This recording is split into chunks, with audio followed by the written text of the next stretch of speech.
మనము అన్నం తింటున్నంతసేపు మన ప్లేట్ మనకి చాలా మంచిగా కనిపిస్తుంది. ఎప్పుడైతే మనం అన్నం తినడం అయిపోతుందో మన ప్లేట్ మనకి అస్సలు నచ్చదు.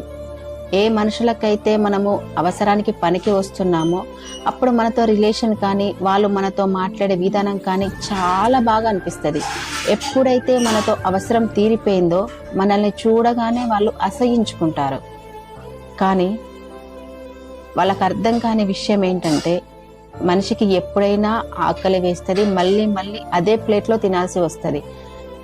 అలాగే ఎదుటి వాళ్ళ విషయంలో కూడా అంతే. ఒక్కసారి నీ అవసరానికి వాళ్ళు వాడబడ్డారు అంటే నీకు ఏదో ఒక రోజు మళ్ళీ అవసరం వస్తుంది, మళ్ళీ వాళ్ళ దగ్గరికి వెళ్తావు. కానీ ప్లేటుకు మనసు ఉండదేమో, కానీ మనసుకు మనసు ఉంటుంది కదా. నువ్వు ఇలా అవసరానికే వాడుకున్నావని తెలిసిన తర్వాత వాళ్ళు నిన్ను దగ్గరికి కూడా రానివ్వరు.